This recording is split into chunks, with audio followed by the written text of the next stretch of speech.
we try to have at the academy is that every year we try to see which age groups can travel outside, and then we try to see for which age groups it's a good opportunity, to which country, what level of opponent. So this year it happened to be that as the under 15s went to Italy, the under 14s went to Japan in November. We were there for around 10 to 11 days. We traveled on the 4th. The idea was to play competitive games. We didn't play a tournament or anything. There were a lot of friendly games arranged, but very competitive games. Along with that, we wanted to have a very well mix of a socio-cultural experience of Japan. So that is how the trip was planned. Gap in football is far more widens because of the experience of competitive games, the overall level that is there, the number of children that are already playing sport, and from a very young age, which we don't have back here. But what is good that you can see that we also have a lot of talent at a very young age, so that gap is not that big. And so then it was quite relevant and close for us that we went with the under 14, that is the 13-year-old, to Japan. And yeah, some things you cannot anticipate that how much of a difference would it be, or how the games would exactly pan out to be. But then what we then try to have is that we had a nice mix and a variability in the type of opponents that we played around where we were staying, that is in Global Arena. So we played Hibiki FC, that was the local academy from that place. We played the local team from the stay itself, Global Arena. They are called Global FC. They are a very competitive team, and that was a different level. So we had a nice variation in terms of level. We played against opponents that were 1 year older to us, but they also had a mix of say 14-year-old and some 13-year-old within their teams. So like that, within the Fukuoka prefecture, we played a mix of games from where the range was from a local academy to a school team, to a local team, to a J League team. So that way. No, also the overall structure and the experience of football that they get through the years. So for example, it's not even about formal training, but about how much a child plays and engages in any sporting activity in those years of 8, 9, 10, 11, 12. But the further it goes, the further the gap widens, and so in that sense, what we tried to do and what I explained to the players was, we played very good games, but they were packed inside 10 days. So we played 7 games inside those 10 days, and we learned a lot from that. But then to look back, you also get to see that the players that are already in Japan, they play these games week in, week out, and not only on the weekends, but also through the week, with their friends, at their academy, in the school, in and around their area. A lot of places that are accessible to just play, which I think that those things compound over time, and those experiences we unfortunately don't have as much. So apart from the 7 competitive games that we played, we had also a very nice, it was like a cultural experience, but it was more of a football training, where Tokai High School, they organized a training session for our boys mixed with their under 16, 17 group of players. It was a formal training, but it was one of the best experiences also that we had in Japan. Our boys really enjoyed training with those boys. They were very warm in how they accepted our players also in the training, helping the boys, and also a lot of overall coaching was in Japanese, and then sometimes we would translate, and there was also a translator along throughout the training. But then the players from Tokai High School themselves were very engaged and open to helping our boys, so that was really good. So there was a training, and then in the end we played also mixed games with this Munakata city selection. So they were also from a local academy, and they were of our same age. So that day we had a lot of fun, good training, a lot of games. We played for like 2.5 hours or something like that. So it was a really good day. like you see with a lot of players in our academy, that and since this is the youngest group, for most it is even that when they came to the academy, that was the first time that they even got out of their city. So that was already new when they came to the academy. Then now in the first year itself, that you go to a foreign country is already a very big thing for a lot. So there we may have to adapt to something, but adapt is not in a bad sense, it's in a good sense that you can enjoy and try something new.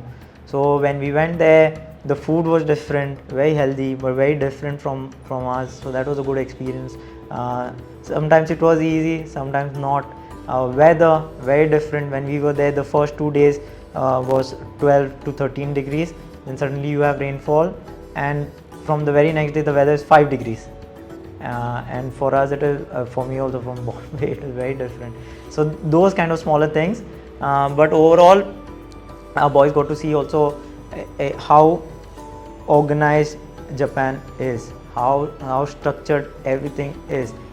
Everything is so much detailed with every explanation and like so much functionality in small things. And then where we were staying, you also see that they don't also rely on a lot of service or help to get their work done. They're very self-reliant, self-dependent. So where we were there, every second day the boys had to change their own linen, mop their own rooms, clean their own rooms, sweep their own rooms. That was really good. Then with the laundry, we would on every alternate day there was a laundry room, so we go with the boys together, they come with their own bags. Those are small things where we gave them 100 yen each, and then they would put in their machines. With those kind of things you don't see around the games that we played. And also post that, we had experiences of visiting the city, going in the local transport, seeing how that goes about, how the metro is in Japan. A lot of the other places and all, we were helped by Global Arena, where they arranged a bus for us and to go and see. And the last thing, and few things were like the places that we went to. So we visited some shrines, very beautiful experience. We visited this one shrine, the Daifu shrine. It's a place where students go to pray before an exam and something like that. So maybe our boys had a lot of prayers to do over there before they come back. I think there was one more, so where there was a match between Sagan Toso and Yokohama FC, that was J1 League game. So we went to also see that game. So that was a very nice experience. So overall we had a lot of varied cultural experiences also. And we had a surprise where on an off day, Global Arena arranged Diwali celebrations for us. So we also celebrated Diwali in Japan. So that was really good. Yeah, from a very football standpoint, we don't have these competitive games at our own age level. So what we have at the academy a lot is that we try to then play 1 or 2 age groups over, or at least sometimes 2 to 3 age groups over. But those games are then a lot reliant on physical effort, and from a very from a mental standpoint, very much a thing about commitment, And some players can stand out, and it helps all the players in general. But then we also want a variation of games where you play against the same age group, but then you can really stand out not only by physical but in a very technical, tactical, mental aspect. So this you get over there. And what you also get is like, what in one sense we are lucky is that, and this was my experience or my observation, is that because our country is so big and so diverse also, so then when you play against players from Manipur, from Goa, from Kerala, or from Odisha, from Mizoram, you already get a mix of technical variants. But when you go to a country like Japan, or when you have this exposure to it, this overall speed of the game is very different and much higher. The average is much higher. So then what you have to tell to a 13-year-old, you have to tell him, you have to train it, and then you are doing multiple trainings to say for a particular training outcome. You get that in one game playing against a team from Japan. So you, rather than telling the boys, they can experience it themselves. So the learning is much fruitful and much, I think, much more deeper. Yeah, it does have a certain impact, and yeah, then you're talking about how much of that you can retain, how much of a transference you have. Yeah, it depends also from player to player. So as a group, where you go there, you experience something new, you are aware of the level that is there, so that already you can refer back every time. So in our trainings we try to refer back to that every time. Hey, now we played in Japan, so is that now how we are playing, is that Japan level or is that now a local level? So then they can reflect back on those experiences. If you can take not 10, maybe one or two things back which stays for you for life, so that is also a big learning. And then what we try to blend within our academy is that, okay, now you had a foreign trip, then you have some domestic trips to the through the season, in one season, but then you also have that in the next season, and then you have then the variability of different competitions here, and sometimes our boys from lower age group play with higher age group teams and those kind of things. So then you can rely back on the experience from Japan to say, okay, I learned something there and I'm going to use it in these coming games or situations. Yeah, the best possible outcome you could have is that be as much competitive in the games as much as possible, but also enjoy the trip as a whole. I think the players were able to do that, and yeah, as long as they got it, so I think for a coach or for me also personally, that's the best experience you can have.